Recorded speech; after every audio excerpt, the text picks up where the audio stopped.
o'clock in Pirate Country, and it's time to get pumped up with the P-Man. Hit the door and hit the road. 94.3 The Game is going to get you home, and the P-Man's not holding back. Yes! Yes! Pirates win! Pirates win! Bring on the Patrick Johnson Show on 94.3 The Game. Holy mackerel! Oh, my goodness! The flagship station of the ECU Pirates. All right, welcome everybody. Nice to have you with us here. Patrick Johnson, Philip the Ref Pilkington, full day today. Look, I'm looking at some numbers here. First of all, how you feeling, big boy? I'm doing all right. I might have taken a midday caffeine to help me out a little bit, something I don't always do. But we're doing it stem to stern, and I'm hanging in there. You know, you're talking tough. Now, Philip was with us on Talk of the Town this morning. And we'll be on the rest of at least tomorrow. Tomorrow's Talk of the Town. Yep. So you really don't get to do this the rest of the week, which is a little unfair. Because I don't plan graduations. I just attend them. Because you need to live the life of up at an ungodly hour, and then the anticipation of coming on an afternoon drive at 5 o'clock, an all-day stem to stern, true, and not just one day. Anybody can do it one day. You probably can do it the 2 days in a row, like you're going to do next week. But you do it every day, day after day, week after week, month after month, year after year.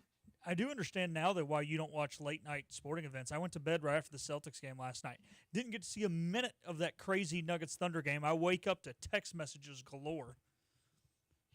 Do you mute the phone?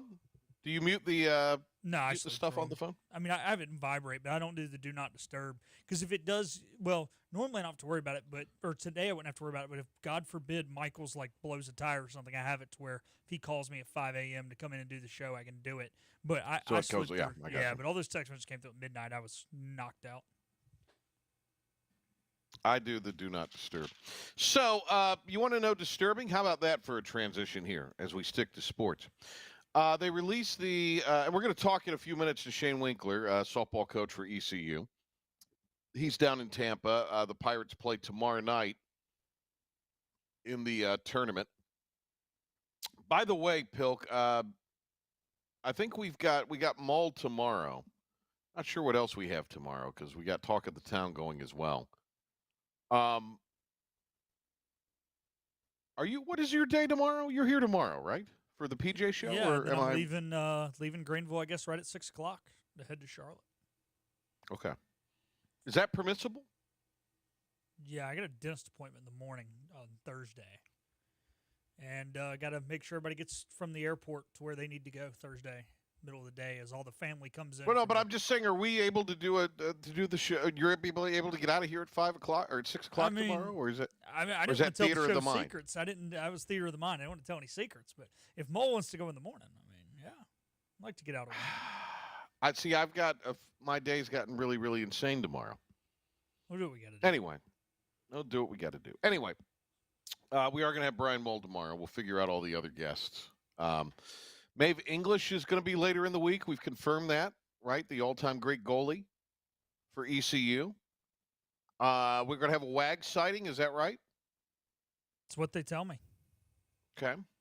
So Jonathan Wagner will be on later in the week as well. All right. Brian LeBlanc coming up in a few minutes, and then Shane Winkler. We'll talk to Shane about this and other things. So, I'm fascinated by what we do now in sport, because remember we kind of looked, we had a couple guys make first team in basketball, and the ACC, they had this first team, and how many people do they have on the first team? Like 48. They doubled them up. It was 10 in the first, 10 on the second. I thought the ACC did 15. Maybe the ACC did. I think the ACC did 15 in basketball. And I get it. We now have these gargantuan conferences. 15 seems a little lot. Everybody has to have a trophy. Everybody has to get a trophy. 10 seems a little like a lot. They used to have the coach of the year, Yeah. Now they have in softball for the American the coaching staff of the year, which I guess is good. Gives the assistants a little shine, right? Nobody for ECU got the freshman of the year, defensive player of the year, pitcher of the year, or player of the year. In fact, the player of the year went to Jenna Lord of Charlotte, where your sister's graduating from college this weekend. Florida Atlantic was the coaching staff of the year. I'm just, okay, so Emma Jackson, this is what she did in conference. This was in conference against conference opposite. So 27 games. That's an appreciable sample, wouldn't you say, Pilk? Yeah. 329, 13 home runs, 31 RBI. Okay.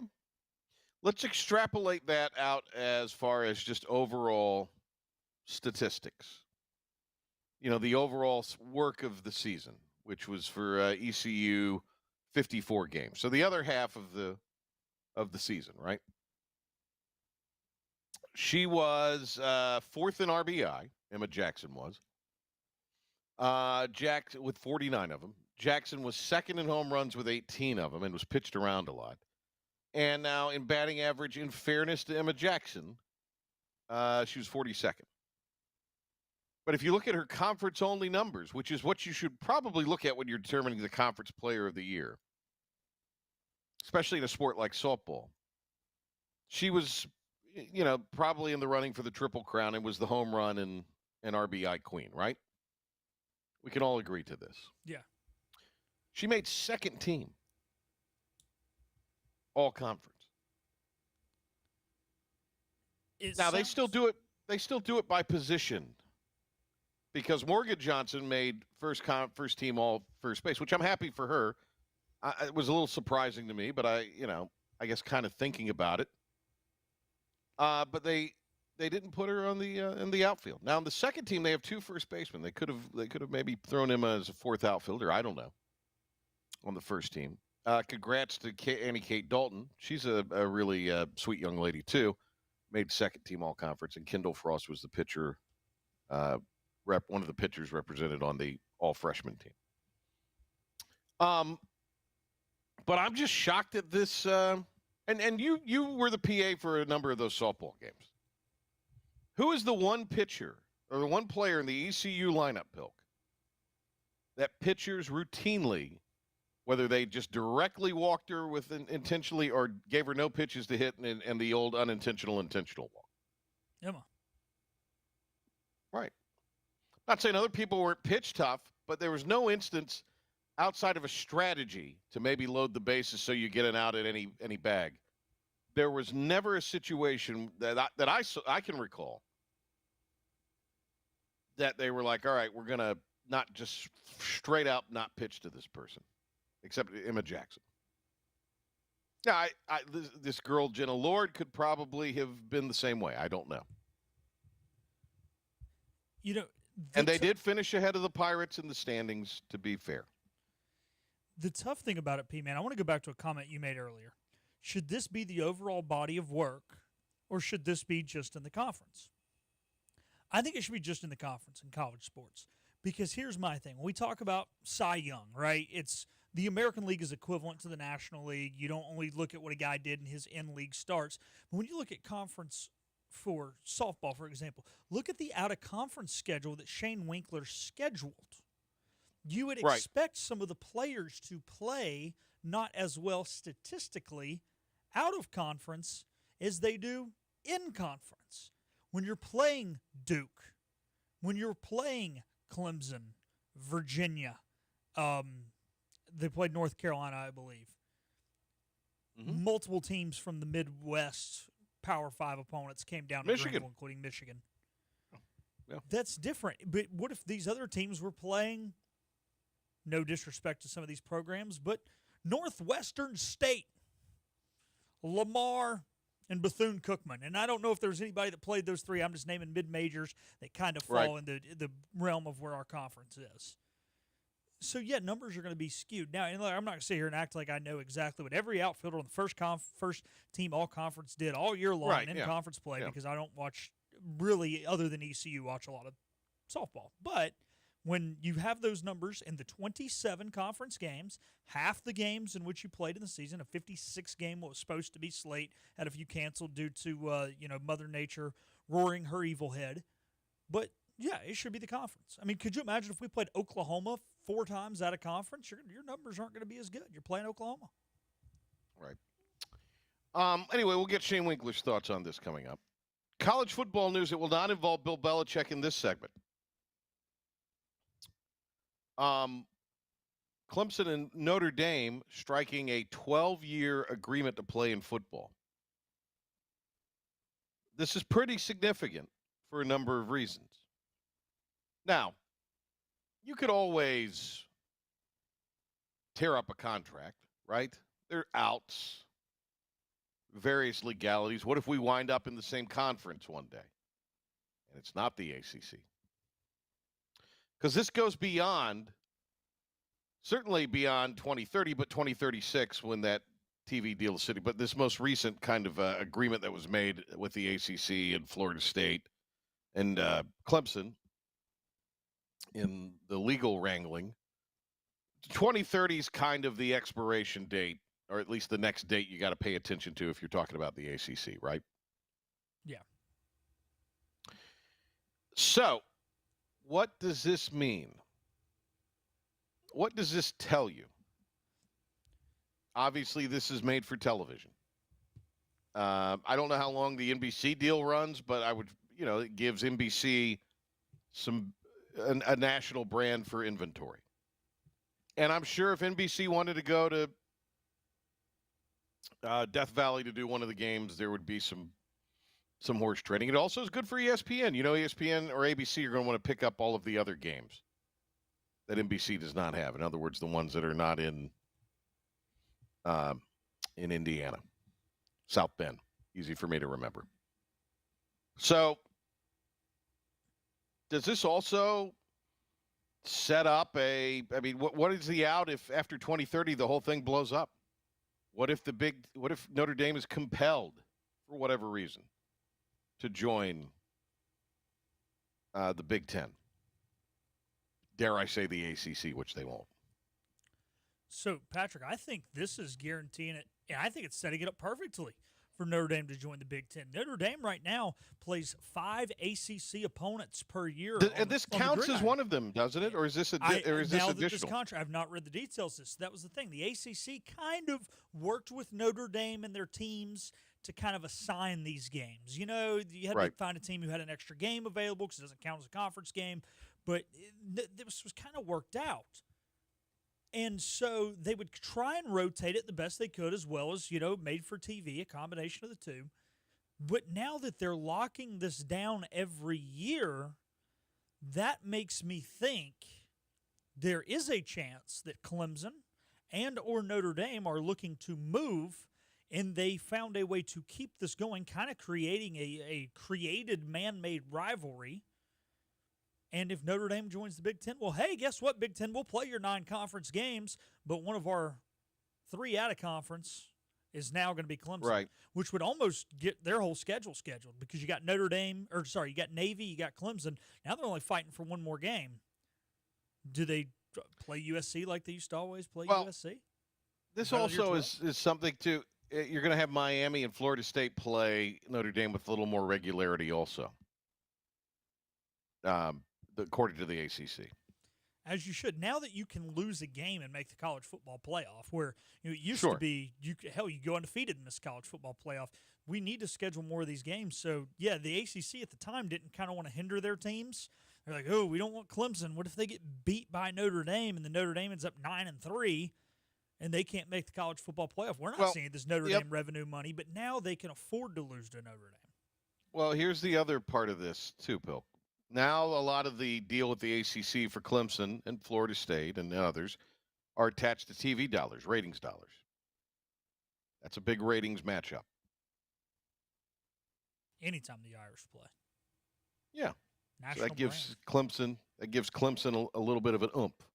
All right. I know we're going to get LeBlanc here in a few minutes, but we want to get Shane Winkler. We're going to do that when we come back. It is the Patrick Johnson Show. Thanks for being with us today. And when we come back, we'll get out to Tampa. Shane Winkler will be with us on the other side. And then Brian LeBlanc will talk some hockey. Stay tuned. Patrick Johnson Show rolls on next. The team of Flatlands Jessup is working overtime to help ensure that Eastern North Carolinians like you get the health insurance help you need this open enrollment period. New legislation passed meaning more people than ever qualify for affordable coverage. Let us help you today. Are you ready to tackle those yard and garden projects? Come by East Carolina Tractor and Fleet, your local Coyote dealer, and check out their great selection of residential and commercial Coyote tractors. From zero-turn mowers to compact tractors to skid steer loaders, they've got you covered. Some with 0% financing for qualified buyers. Stop by your hometown Coyote dealer, East Carolina Tractor and Fleet, across from the Pitt County Fairgrounds or online at ectfleet.com. East Carolina Tractor and Fleet. We dig dirt. The best burgers around. Everyone loves a thick, juicy, and fresh burger. Tiebreakers in Greenville, plus the all-new Tiebreakers in Winterville. Do real burgers better than anybody. So don't just go to any burger-themed restaurant chain. It's time to break the chain and eat local. Tiebreakers, real burgers at its best. Everybody loves burgers. Big tax credits are back. Get a 30% tax credit, up to $2,000 off your new Mitsubishi electric heat pump install. Let Comfort Master help you take advantage of the tax credits with a qualifying Mitsubishi electric ducted heat pump or non-ducted Mitsubishi electric mini splits. Mitsubishi electric mini splits are ideal for bonus rooms, garages, or sunrooms. If you need a new HVAC unit, call Comfort Master today. Call Comfort Master. Call Comfort Master. You know what the problem is with standard belts? Usually you have to choose between too tight or the opposite, too loose. But with Anson Belt and Buckle, you don't have to choose. We got rid of the holes and instead have a track system designed for micro adjustability. That way you can enjoy a perfect fit every time. Anson Belt and Buckle. Find your perfect fit today.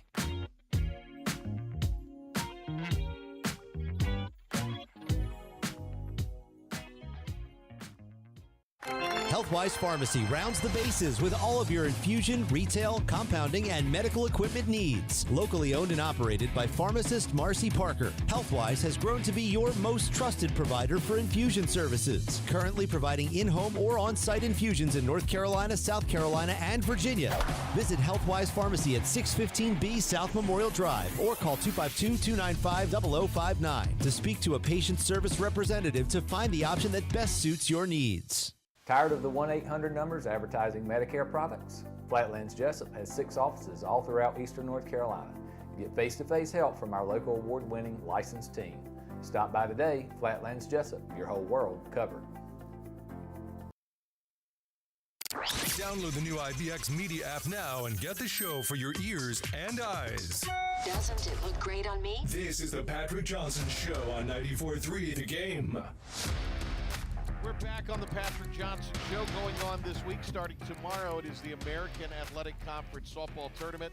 It is being held this year in Tampa, and we are joined by Shane Winkler, ECU softball coach, coming off a sweep out of the weekend and knocking North Texas from an at-large possibility in the NCAA tournament as they were squarely on the bubble. Some had them first 4 in, others had them first 4 out, but they were right there.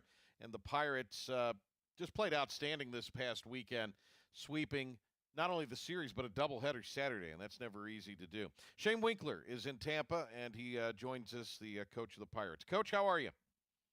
Doing good. It's crazy that it's tourney time now. I mean, the season flies by. It feels like we were just playing home tournaments in February, trying to stay warm not too long ago, and here we are. But the team's coming off a big weekend. We're excited, a little bit of momentum, a little more like the team that we expected the entire season. So it's, I guess it's the right time to get hot.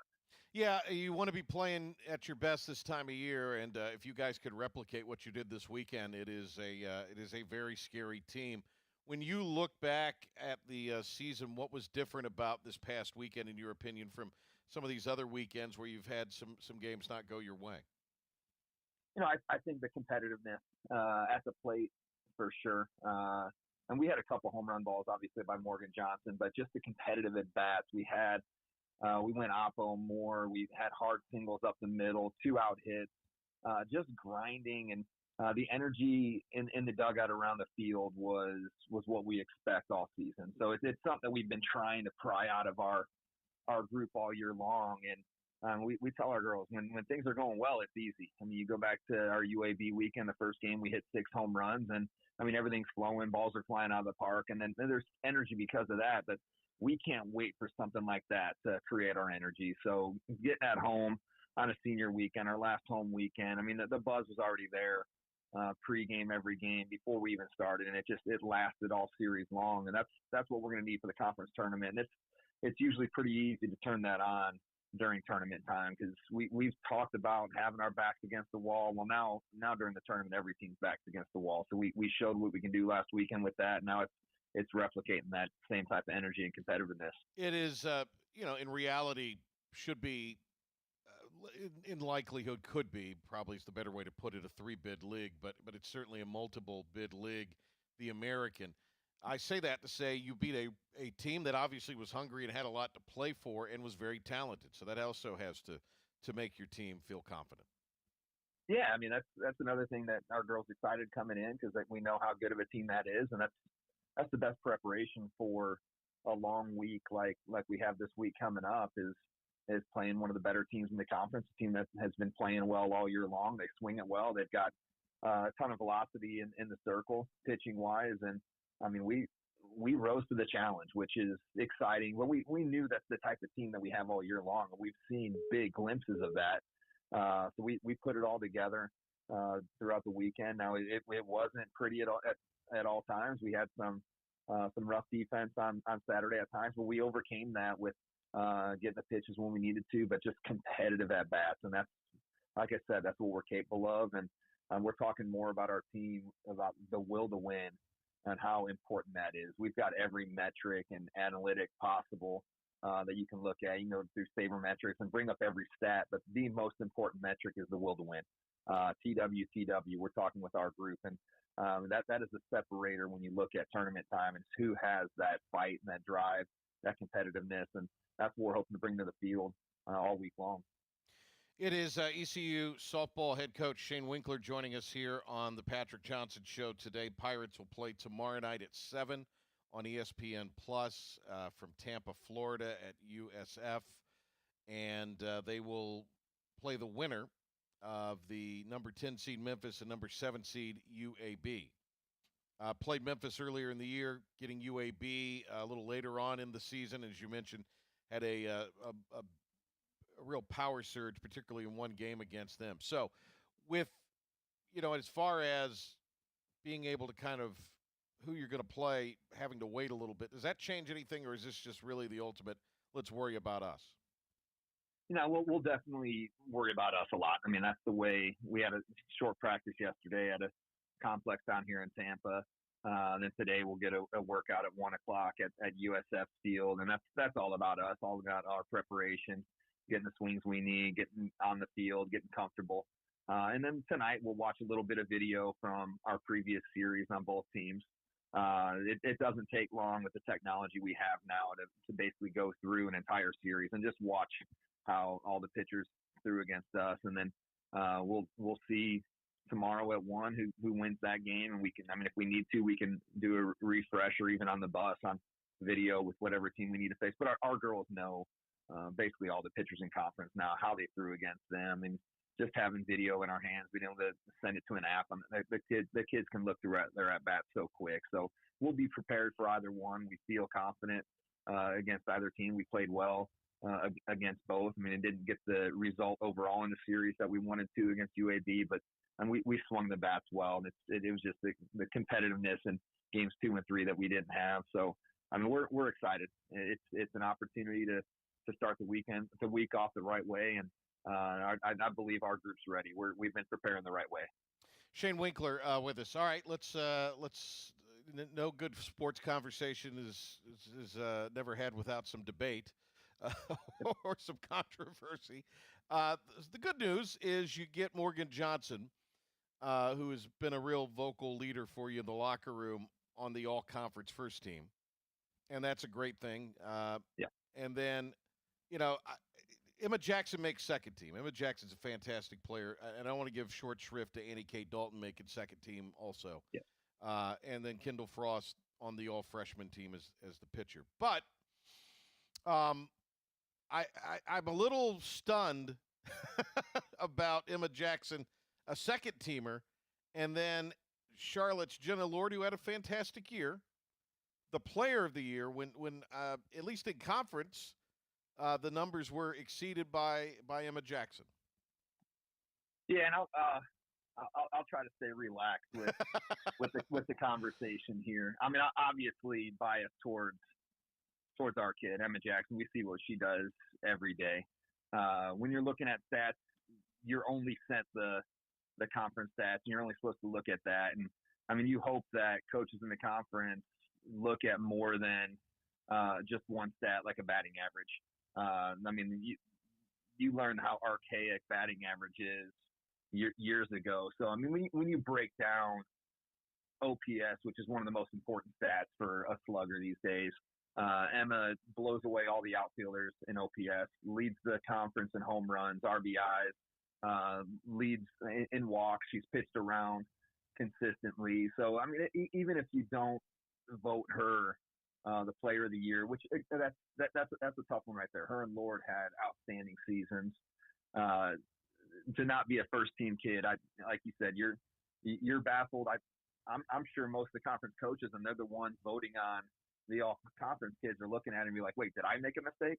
Because it doesn't make a lot of sense. But I haven't had a chance to talk with her yet. We'll add a little fuel to the fire, but make sure she doesn't try to do too much to make up for that. Because again, you walk out of this week taking care of business and winning 4 games and putting your ring on your finger and things like that. That's going to last a lot longer than what a first or second team does, and then that'll be a heck of a lot of fuel to the fire for her the off season to make a statement next year. Yeah, absolutely.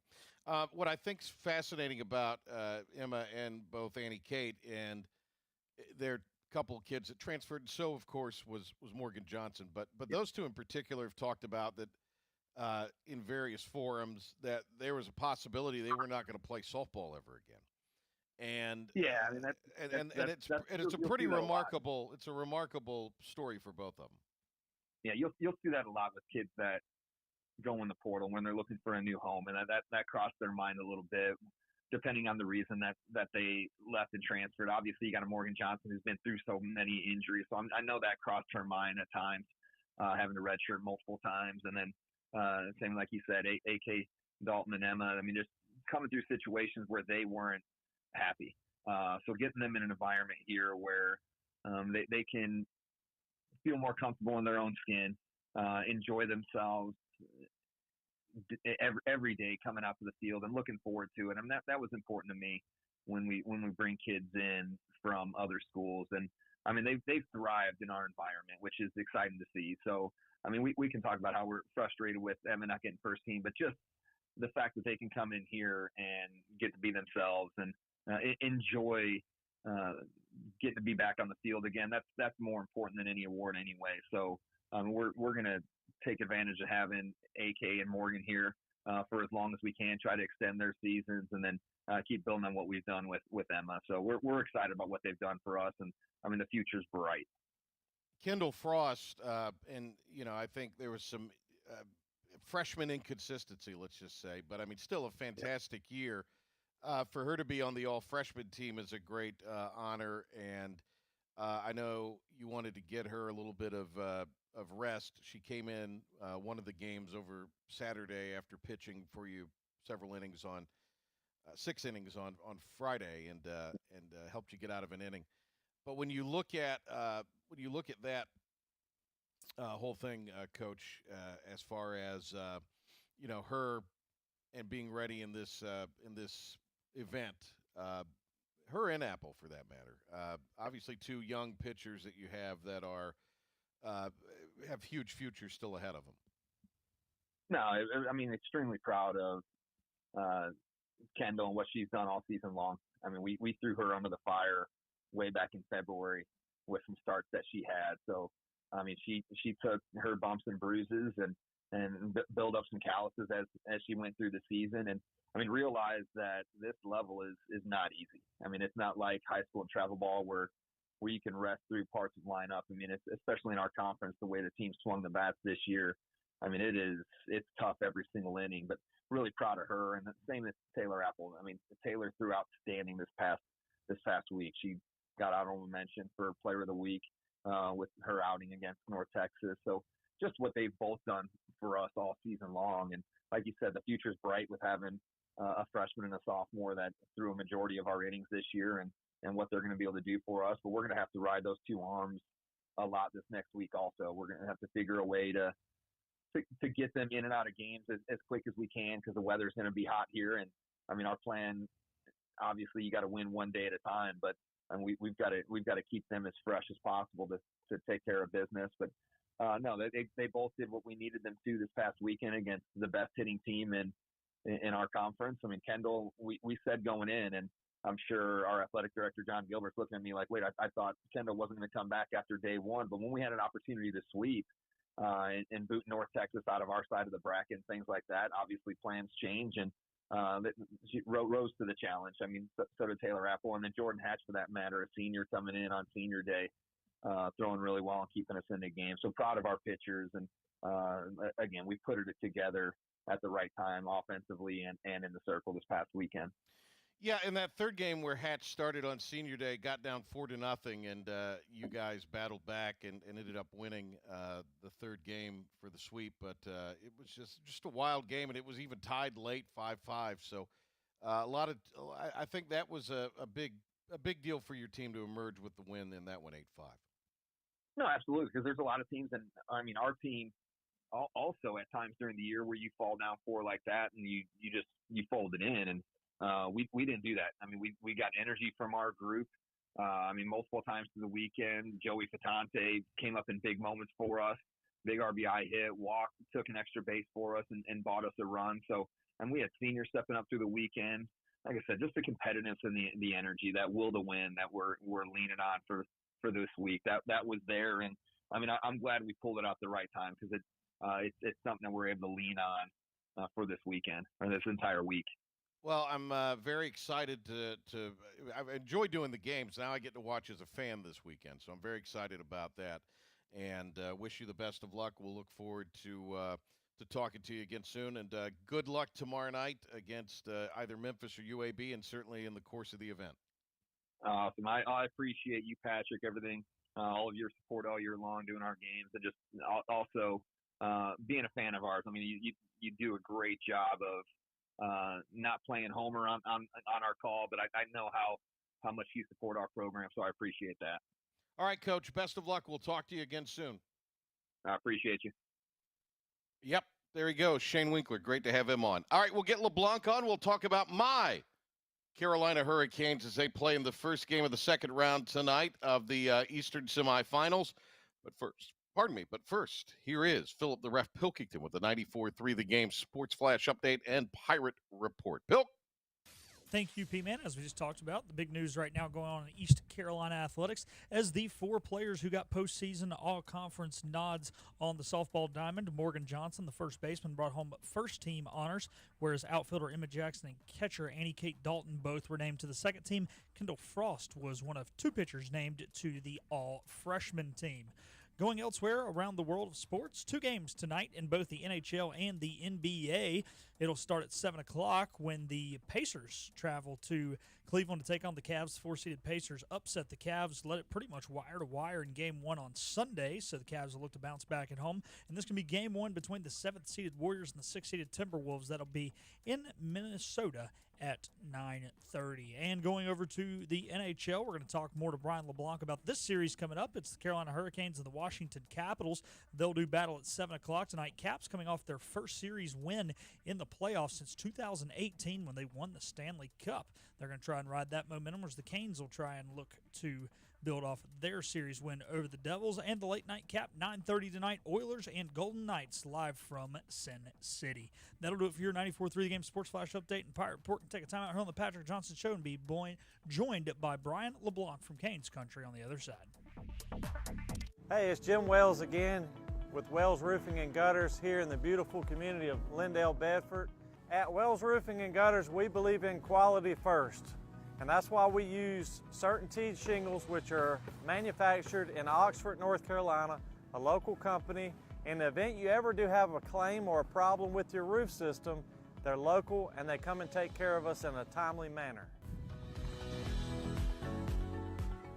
We could leave off some accessories and we could certainly save money, but we believe at Wells Roofing and Gutters in installing the correct way per manufacturer requirements, and we warranty your roof both in-house and also with our supplier, who is CertainTeed. For a job Wells done, no shortcuts taken, and a good quality job on your home, give us a call today, 252-227-8403.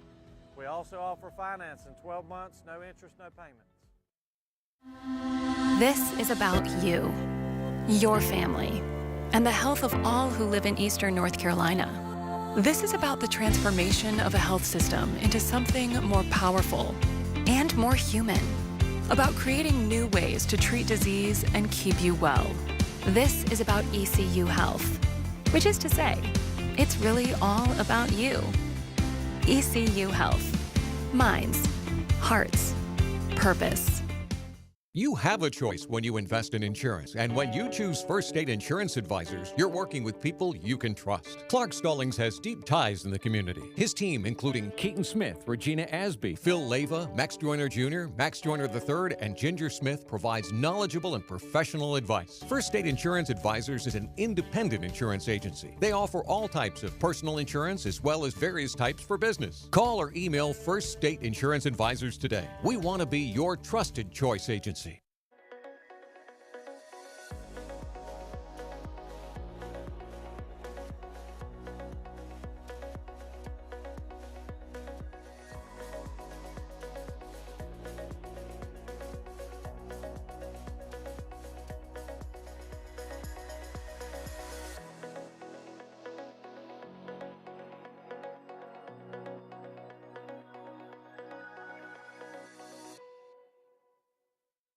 Other restaurants claim their food is fresh and fast, but are they friendly? At Moore's, you're treated like family the minute you walk into their doors. With locations in Winterville, New Bern, Swansboro, Morehead City, and Jacksonville. We've been practicing what we preach since 1945. At Moore's, our barbecue is slow cooked and smoked over real wood daily until it's so tender it's falling off the bone. Combined with our fresh chicken, cooked to order seafood, and homemade fixins, we're sure you'll agree. If it's not Moore's, it's less. We have you covered with all the ECU news and beyond that you need for the drive home. The Patrick Johnson Show on 94.3 The Game. My Carolina Hurricanes are preparing to drop the puck in the nation's capital as they take on the Washington Capitals. And Brian LeBlanc from CanesCountry.com has been a good patient guest. Carolina Hurricanes. I'm on the – well, look, it's a rite of passage. Canes are going to make the second round every year in the spring. I'm going to jump on the bandwagon. And when they inevitably lose, I'm off. Man, you're and just I'm not talking about the lose motorboat the series. I'm talking about when they lose their first game, I'm off. Because I've seen this movie before. They lost a game in the series to the Devils, so I'm not sure if that means that you were off the bandwagon. I was confident. After, No, I was confident about that. I felt pretty good about that. Okay. This is where it gets a little wonky for me. This is an intriguing series for a number of reasons. There is a rivalry factor here, but I'm surprised to learn that they have only met. This is only the second time in the postseason. That's fascinating to me. Yeah. A lot of that is down to the fact that for a while, there was a 10-year period where the Hurricanes didn't make the playoffs at all. There was the time where, for a while back before the NHL changed the playoff format, it was first through eighth with the three division winners getting the top three seeds, and so the winner of the Southeast Division generally would get the third seed, being that the other divisions typically had higher point totals. And so it would have to be that the team that finished second in the Southeast not only would have to make the playoffs, but would also have to finish sixth in order to get a first round matchup, or they would have to advance into the second round and meet there, which almost never happened. So, I mean, it kind of makes sense in a way. And then, neither of these teams have a real historical a real history of deep playoff runs. I mean, you've got the Caps had a couple of runs back in like the mid to late 80s, early 90s era.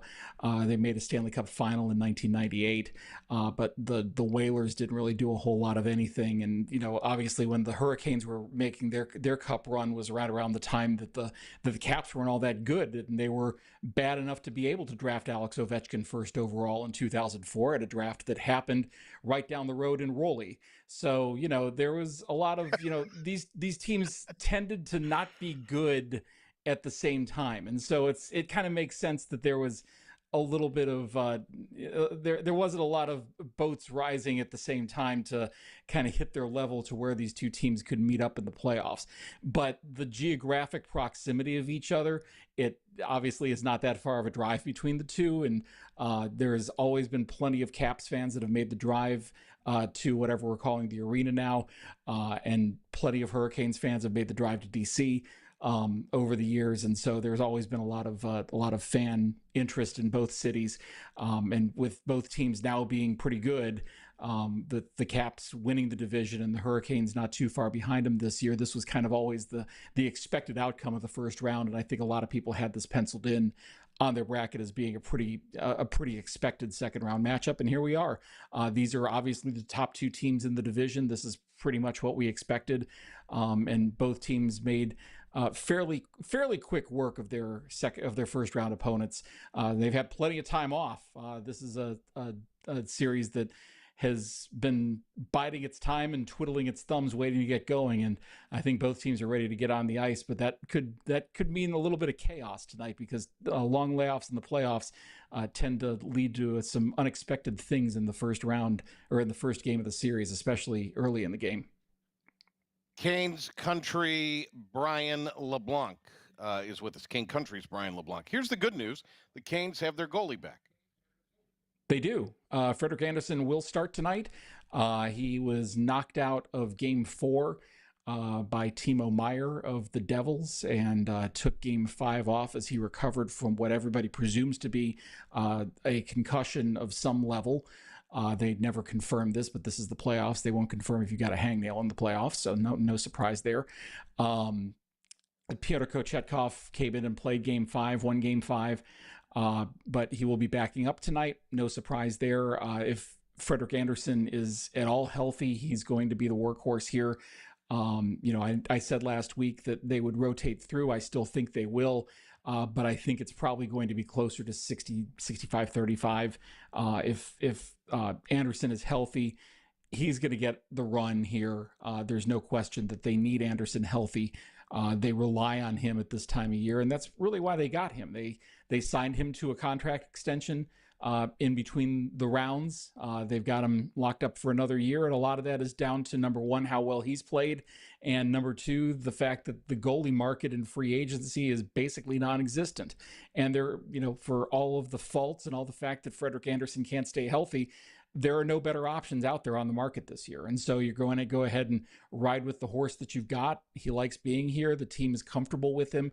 And would you like to have a better goalie? Probably, but those guys aren't out there. And so you go with what option you have. And right now, Freddie Andersen's the best option they've got. He says he's healthy. The doctors say he's healthy. That means he gets the net tonight. Brian LeBlanc with us, CanesCountry.com blogger. The Capitals this year and the whole thing with Ovechkin, that was sort of the chase at the end of the year, and he inevitably got the scoring title. Eerily close to the same number of games, maybe one more or one less than it took Gretzky. I think it was fascinating. One less. Yeah, fascinating number there. But anyway, that I don't know if that sort of dulled them a little bit. They had such a big lead. They were so dominant for so long. So what's kind of the primer right now on Washington? It's kind of an interesting team. It's not quite the same Washington team even that we saw in 2019 with that first round series where the Caps were the defending Stanley Cup champions. And in fact, as Pilk said in his update there just a couple of minutes ago, this is the first time they've won a series since that Stanley Cup run in 2018. So that was 7 years ago. And the year after that was the year that they got knocked out by the Hurricanes in overtime of Game 7. Brock McGinn scoring the winner in double overtime to knock out the defending champs for the Hurricanes. He's not part of this anymore. There's still a decent number of players that were involved in that series, even 6 years ago.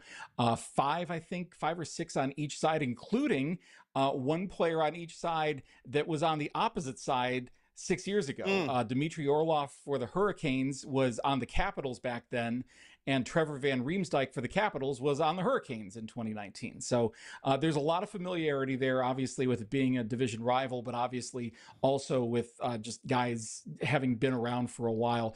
But, Ovechkin obviously is still what he's always been. He's owned the Hurricanes in his career. He scored more goals against the Hurricanes than any team in his career. They know how to defend him. They know that shot from his office from the circle is basically unstoppable. They know that. It's been that way for 20 years at this point. But Tom Wilson is who he is. Every time you think he may have grown up a little bit, he comes right back around with a forearm shiver to the head, and you realize that he's still the knucklehead that he's been for the last decade. That hasn't changed a bit. What they don't have anymore is they don't have the running mate with Ovechkin that they've had for a long time. For the longest time, that was Nick Backstrom. He's now retired. They've got a guy named Alexei Protas who's kind of a young guy that they're maybe working up to kind of get to where Backstrom was for a long time. Don't think he's quite there yet. He's still kind of working on that. This is still only his second or third year in the league. But what the Caps do have is that they're more sound defensively, and that starts in goal, where Logan Thompson has been one of the top goalies in the Eastern Conference all season. Was maybe a little bit more shaky than we expected in the series against Montreal. They maybe didn't need him quite as much as they will against Carolina, who comes with a lot more offensive firepower, I think, than Montreal did. And Thompson was maybe a little bit shakier than you expected him to be. But Thompson's had a great season.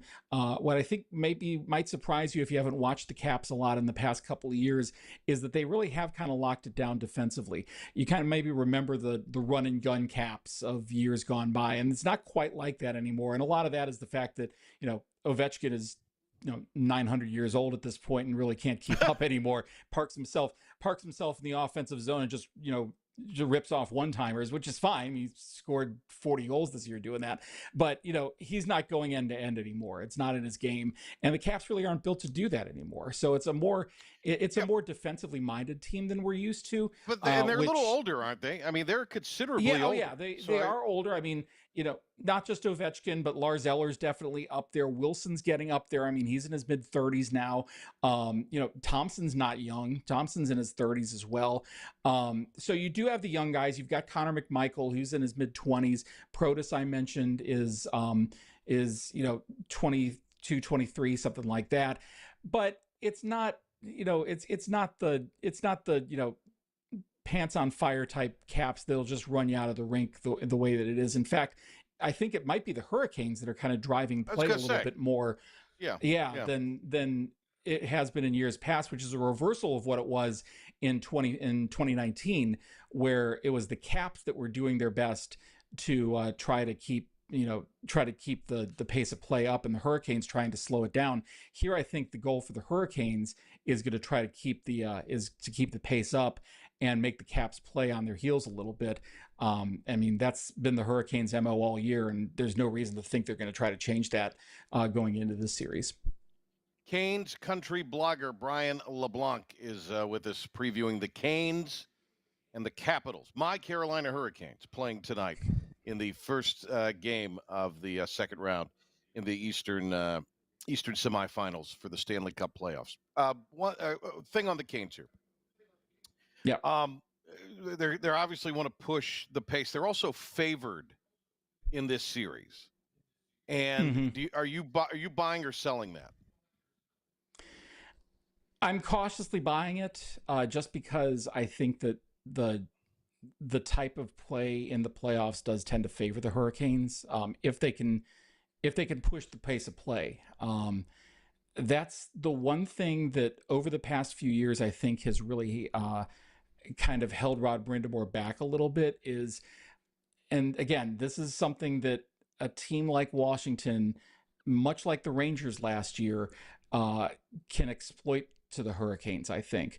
The Hurricanes have struggled where, if they get caught a little bit with teams that really try to clog up the neutral zone. Florida did a really good job with this a couple years ago. The Rangers were really good at it last year. This is the playbook to beat the Hurricanes in the playoffs. If you can slow them down, the Hurricanes are not real quick at making those adjustments to try to accommodate and to try to make those adjustments that you need to break through those basically clogging up the gears that teams like to do. We saw it a little bit last year where the Hurricanes tried to make some of those adjustments in the series against the Rangers, but it came too late. And by the time they got around to it, they were too far behind that I think that the Rangers were able to make some counter moves. And by that point, they were up far enough that they were able to win the series. If the Capitals are able to make those adjustments early, and the fact that they're so familiar and they've got so many players that have been there for a while, they know this is what they need to do. If they're able to do that early, they could, and I emphasize could, make this a longer series than I think a lot of people expect.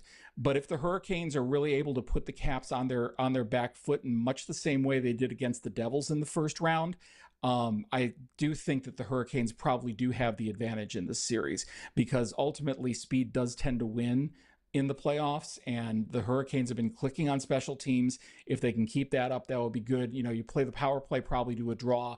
The Hurricanes do have the advantage in killing penalties, so I think that probably works in their favor. Ovechkin's going to get his. There's no question about that. He's done it against everybody and against the Hurricanes more than anyone.